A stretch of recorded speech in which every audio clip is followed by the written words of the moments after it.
Welcome back to another episode of Britt and Nick Do the News. Britt and I are back after bracing the cold and recovering from a cold. The three winter storms didn't hit too hard in my area of Maryland, maybe 5 inches with that first front, but by the last, we dodged it all together. I did manage to hit the slopes one more time before spring actually hits us. Went to Snowshoe, which I have to say is a gem for the Mid-Atlantic skiing enthusiasts. I met a ton of individuals from Florida who say they come every single year, so it must be the best. Those wild West Virginia roads, though, will get you. So be careful in snowy conditions heading there, and make sure you set your GPS because you lose service entirely for about 2.5 hours before you get there. Cold season is still upon us, and like I mentioned, Britt and I got bit, but I won't complain because disease has been running a train on this country. Measles are being reported on in over 100 cases in Texas and New Mexico. In Texas, it seems to have spread mostly in unvaccinated Mennonite communities centered in Gaines and Terry County. Most infections are among children, one child even dying, making it the first U.S. death since 2015. The facts are that unvaccinated children are at risk. Gaines County has the highest opt-out rate for the vaccine at 14% when it comes to K through 12 not receiving it. Since we're on the topic of disease, a mysterious illness in the Democratic Republic of Congo has hundreds of people sick and more than 50 dead. I didn't see much about the symptoms when I got distracted by another story where 70 Christians were beheaded in a church in the Republic of Congo last week. The act was reportedly done by members of the Allied Democratic Forces, which is an extremist group with ties to the Islamic State. Militants captured 20 villagers in Meba and then rounded up 50 more hostages before taking them to a Protestant church in Kazanga where they were executed. This massacre is one of many since DRC has a long history of violence.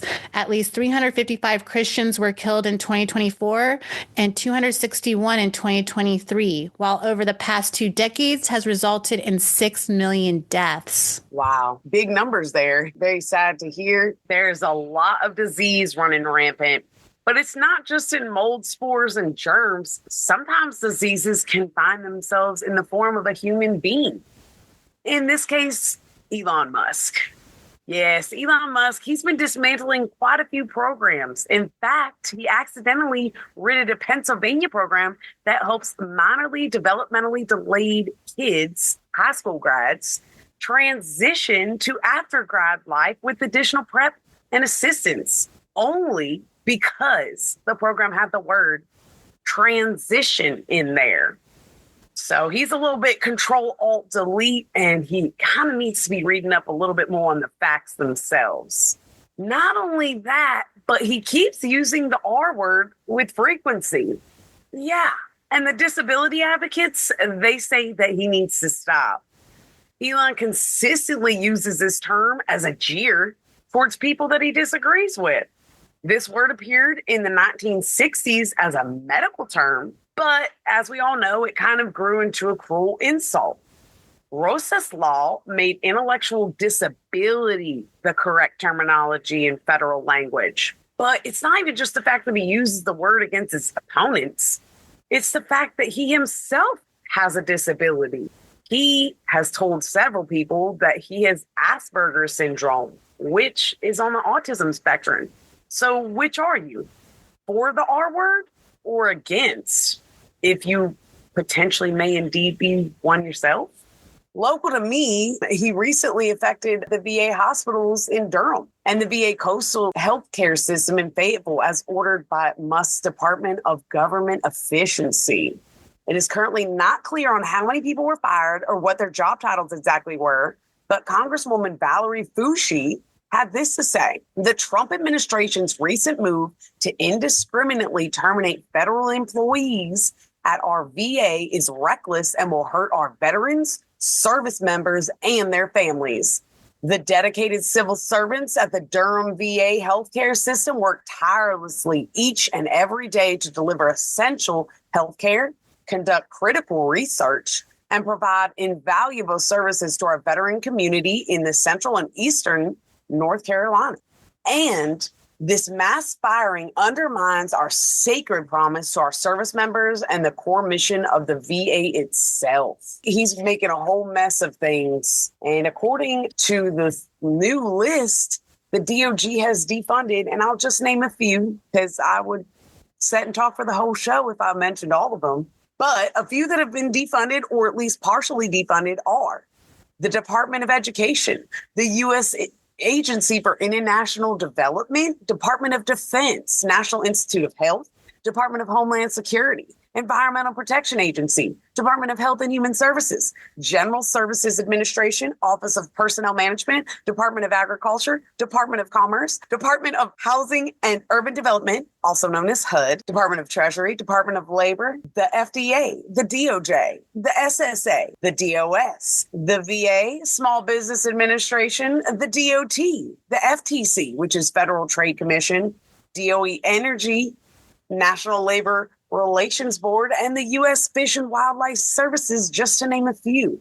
And we can't say that these programs and these administrations didn't need some shakeup, but we didn't need to shake them loose entirely from the tree. So, Mr. Musk, we shall see how this proceeds. But in the meanwhile, keep using your baby as a human shield. It's the one and only certain way you won't get murked by a member of the public. Speaking of hometown terrorists, 2 members of the Zizian group of Maryland were arrested almost 2 weeks ago in connection to at least 6 deaths, including a double homicide in Pennsylvania, a knife attack in California, and the shooting of a Vermont Border Patrol agent in January. Jack Lasota, the leader of the cult-like group, and fellow members Michelle Zajko and Daniel Blank were also arrested in connection and are currently being held in an Allegheny jail. Jack Lasota is the apparent leader of this cult and goes by Z's. They were a computer programmer who was once associated with a Berkeley group trying to seek use of mathematical and logical principles to improve the world. It was reported by his hometown in Alaska that he died in a boating accident back in August 2022, though. Very much alive, Lasota since then has identified as a woman and started blogging about AI and their radical ideas on life in California before relocating to Maryland. I will say this,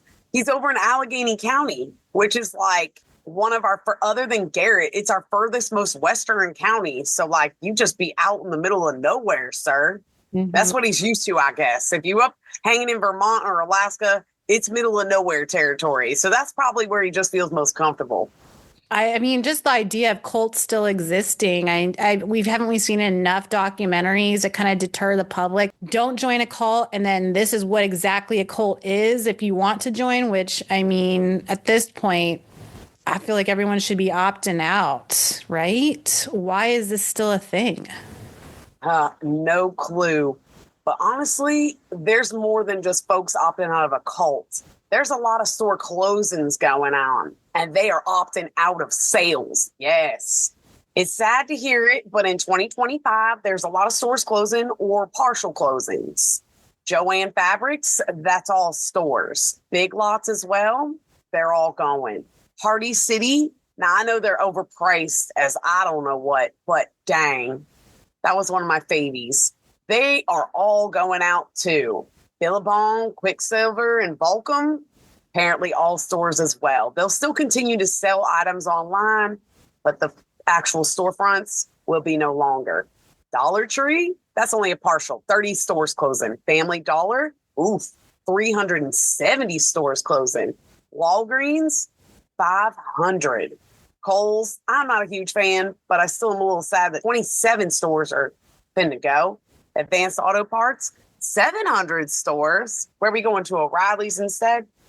And Macy's, 66 stores. Now, I don't know if this is still on the backs of COVID or Amazon, but a lot of stores have been closing. Malls have become obsolete. Who do you think's to blame, Nick? Is it the consumer or is it the business themselves? Yeah, I don't know. I think consumerism is down. And I mean, even Hooters is claiming bankruptcy. Man, that's the spot to go get your wings and free entertainment. So I really just don't get it. Me neither. In fact, it's funny you mentioned Hooters. It was quoted from Outkick. Hooters is facing bankruptcy as Gen Z men prefer to get stoned at home, gamble on their phones, and look at porn while waiting for their DoorDash instead. I don't know. It seems like an easy mark to blame the consumer, but you haven't really designed your business model in 40 years. So I'm not going to deny that the Gen Z guys like to sit on their phone and look at Tupperware titties and the like. But come on now, Hooters. Couldn't you have done a little bit more legwork in the business side of things? Hard to call it. I know, maybe like adapt to the times and strap up some PlayStations, some Nintendo 64s, bring it back a little bit, and maybe those guys would go into a Hooters. Agreed. Yeah, you got to bait them with almost like a crossover between an arcade and boobies. Let's go. The SAG Awards were this past weekend. It's the award shows for Just Actors. It live streamed on Netflix Sunday, February 23rd. The SAG Awards, for those who don't know, was founded in 1995, and awards are determined by the votes of the 160,000 members, the largest voting body in the award circuit. Notable wins include Timothée Chalamet, who won for his role as Bob Dylan in the movie A Complete Unknown. There's actually a compilation floating around of his facial expression after losing every nomination he has received for this role, and needless to say, he needed this. Demi Moore won again for her role in The Substance. Jane Fonda won the Lifetime Achievement Award. Zoe Saldana and Amelia Perez and Kieran Culkin in A Real Pain won for their supporting roles. And the Best Ensemble in a Comedy Series went to Murders in the Building, who stars Martin Short, Steve Martin, and Selena Gomez.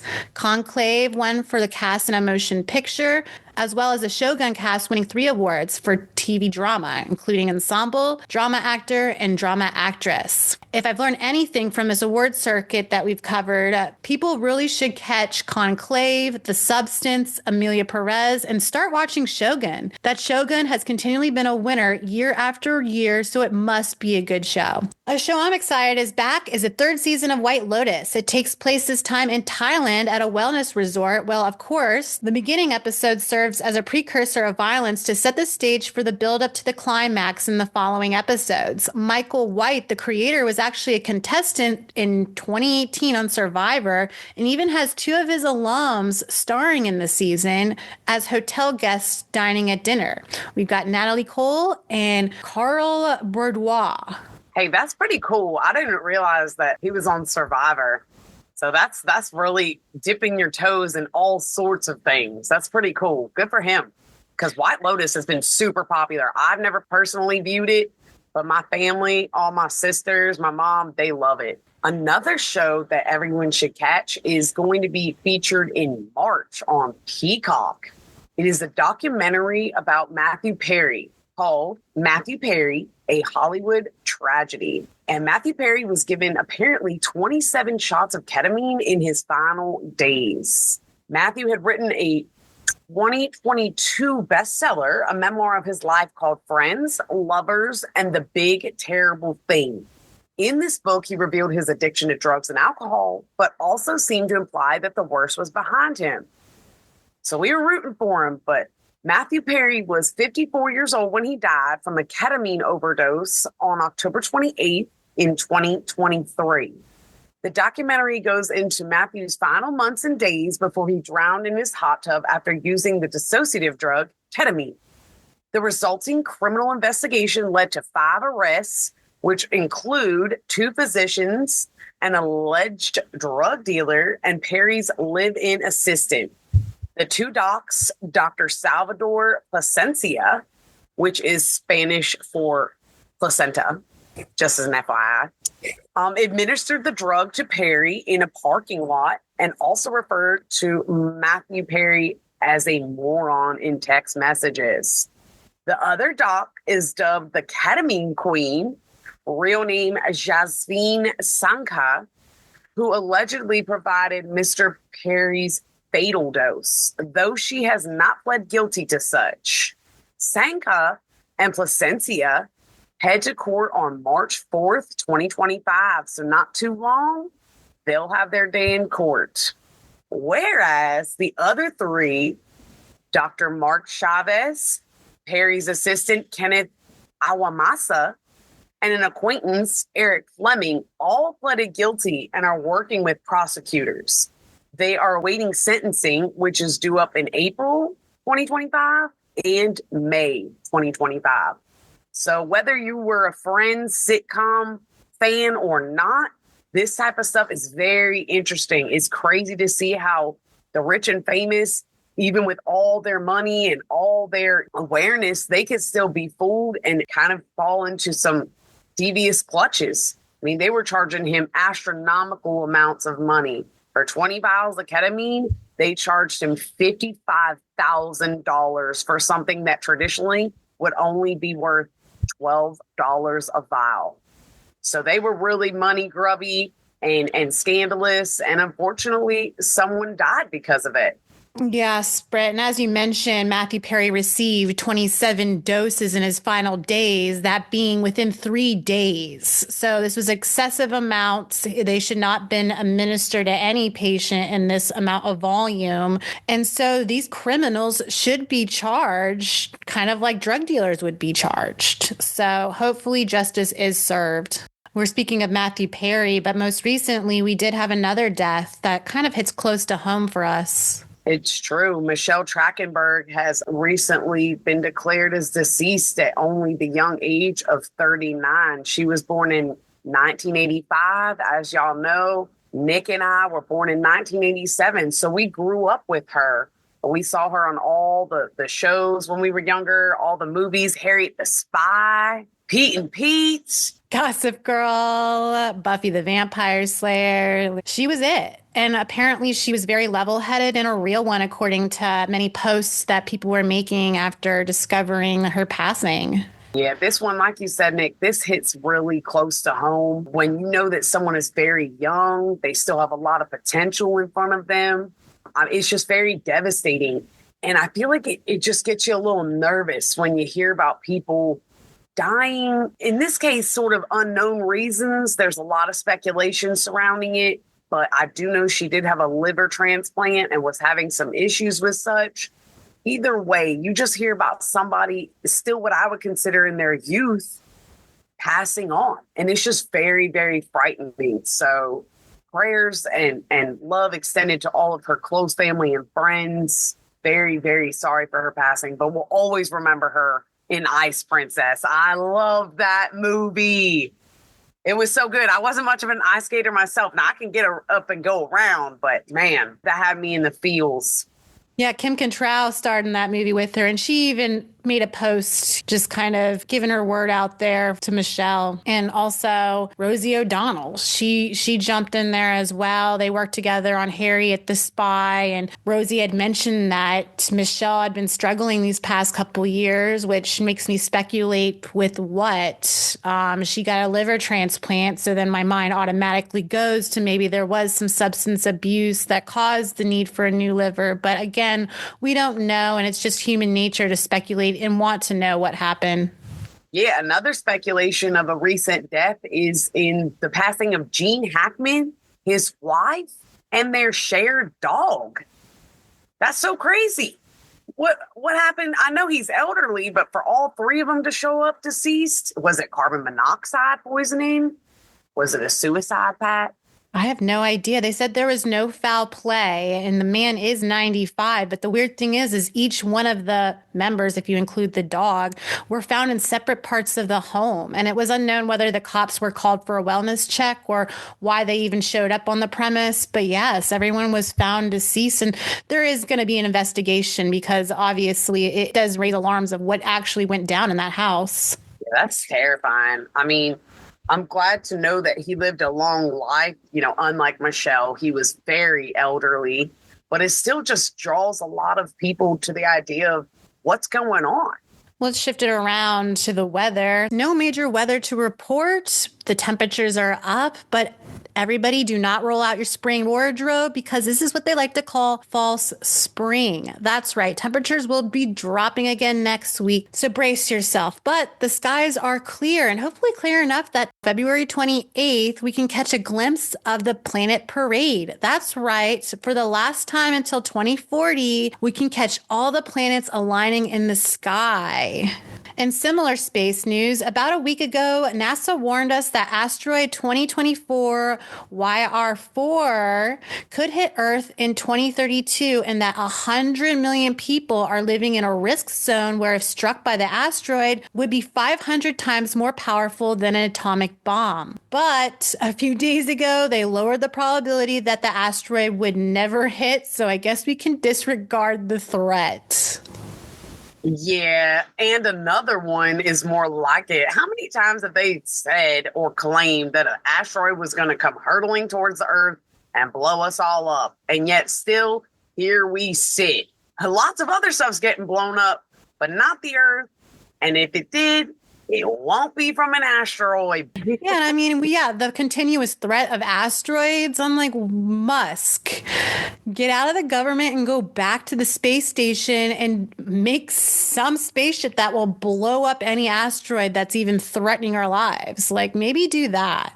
No, I would agree with you. Speaking of space, did you guys hear that Katy Perry, along with an all-female crew, is going to hurtle up to space on Jeff Bezos's Blue Origin rocket? It's mission NS-31. Apparently, Aisha Bowe, Carrie Ann Flynn, Gail King, Amanda Wynn, Katy Perry, and Bezos's own wife, Lauren Sanchez, will be embarking on this new flight to space. Man, I hope they're putting on a concert while they're there. Like, why is Katy Perry invited? And you know what? Who else wants to go to space? Keanu. He wants to visit Mars or at least get up in the sky. And you know what? I think he's a better candidate and more chill to hang out with. So, Jeff, I mean, let's reassess who you're allowing on board. Good point. But Jeff may pick and choose exactly who he wants to go up there and then never return. I'm not saying that's exactly his plan, but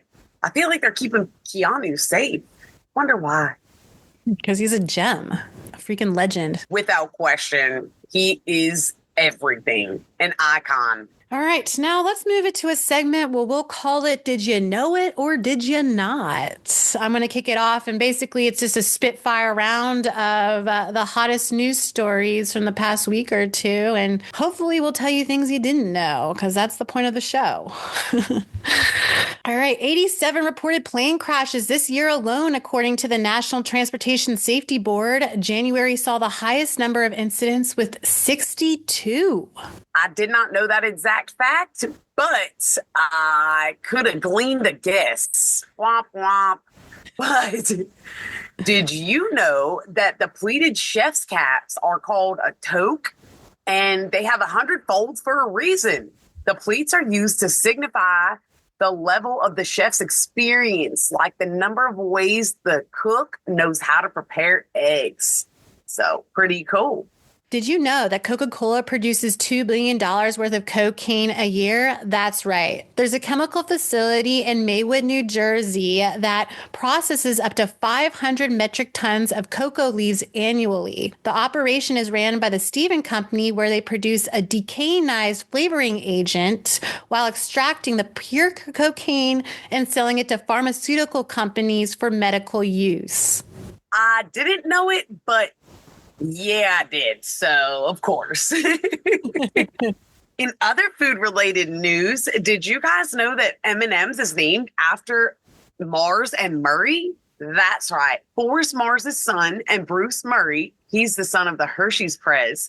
They teamed up and created this iconic and very notable candy, M&M's. The M comes from Mars and the other N comes from Murray. Guess you didn't know that, y'all.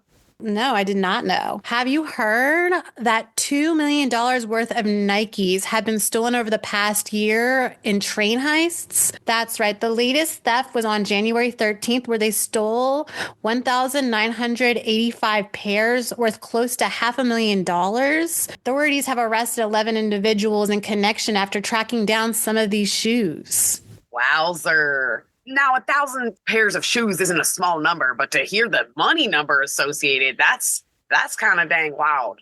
Did you know that Mickey and Minnie, well, the voices for them, got married in real life? Wayne Alwine and Russie Taylor were married for 18 years up until Wayne died in 2009. Talk about a true love story. Did you hear about the Brazilian mayor who set up a fake attack where he was shot in the shoulder just so he could boost his election results? That's right. He hired two men for $88,000 to shoot him in the shoulder the night of the election, but unfortunately, there were no sympathy votes given, and his opponent won by a landslide. Guess he thought Trump's previous assassination attempts were the reason he won, and so he wanted to play that card as well. Too bad now he's got a hurt shoulder and not a win. Must suck to suck, but you know what? That's why you don't follow in the footsteps of people that do fraudulent things. Did you guys know that the hashtag symbol is actually really called an octothorpe? Octo from the Latin word 8 points, and thorpe, what they believe to be a reference to village from an Old English word. So, in essence, the octothorpe looks like a little village surrounded by 8 fields. Who knew? Hashtag not me. Did you know that Maryland is ranked in the top 5 for the most educated states? That's right. Unfortunately, it fell to Massachusetts, which is voted as the #1 most educated state. I'm not surprised. We were both raised pretty much in Maryland, and we're highly educated, very intelligent, and ultimately super humble as well. So surprised, I ain't. Did I know it? No, I didn't. Most of us know that albinism is a congenital absence of coloration or pigmentation. But did you guys know leucism is a different and more rare condition where some of the pattern is still exposed and the color remains? I did not know, but did you know that it is harder to keep off weight for those who have previously considered themselves obese due to your fat cells encoding the memory of being fat into the DNA of the cell? This is why many people experience a repeated cycle of weight loss and gain. Studies prove differences in gene activity between people who were previously obese, where inflammation and scar tissue were more active, while genes for normal fat cell function were less active in people that never became fat. Dang, I did not know that, but I wish I had, because I would have never gotten chubby in the first place. Did you guys know that Alaska is the only U.S. state that you could spell by only using one line in the keyboard? No, they didn't. And I don't think they're any better off knowing. You right. But this is kind of a cool fact. Did y'all know that we share 97% of the same atoms as the galaxy we live in? Well, that wraps up our Spitfire round of Did You Know It or Did You Not? Before we head out and end the show, I just wanted to talk about some new fast food releases. We got some good ones, some yummy treats on the horizon. As far as Dunkin' Donuts is concerned, they're bringing out a pistachio coffee. Sounds divine. Also, ham and cheese sliders, maybe trying to compete a little with Starbucks. And they also have a chicken bacon croissant stuffer. I have no idea what that is, but it sounds absolutely delicious. I don't know if you guys got Caribou Coffee, but apparently they got a lot of stuff coming out from them as well. And they have a honey lavender latte, a lavender energy drink, and lavender matcha tea latte. So kind of how we mentioned a few episodes ago, lavender is on the scene, y'all. I don't know why it keeps popping up, but I'm here for it. Jack in the Box, they're bringing out some cool stuff. jack wraps, crispy boneless wings, and lemonade tea infusions with boba. Sounds like they're taking a little bit of an Asian lean. Delicious. I don't have any near me, but if y'all got one, give it a whirl. What I do have nearby is IHOP, and apparently they're bringing out snickerdoodle pancakes. That sounds super tasty. But how about Subway? They've been really into the footlong thing since, ever since they started. But now they're debuting footlong nachos. I don't know. Is that just like a whole trough full of chips, cheese, and some ground beef? Honestly, though, sign me up because that is amazing sounding. And I know everyone got a Taco Bell nearby. Even in Vermont, they got that bad boy. They are releasing a Baja Blast pie. That's right, y'all, a pie. And Al Pastor street chalupas, apparently. So if you guys are daring, want to get some tasty treats, ring that bell at the Taco Bell. And that wraps us up for another episode of Britt and Nick. We hope you enjoyed, and definitely let us know if you preferred this new section, because we'll keep it going, or we'll add any section you want to listen to. Just phone it in. That's right. Y'all, as the listeners, please let us know what you are interested in hearing. If you like our new Spitfire round, if you want us to add anything, take anything away, just say the word, bird, and we will or maybe won't do that. I'm just kidding. Seriously, we want more to tune in. So if there are things that people prefer us to talk about, we are all game. But until next time, thanks for tuning in to Britt and Nick Do the News.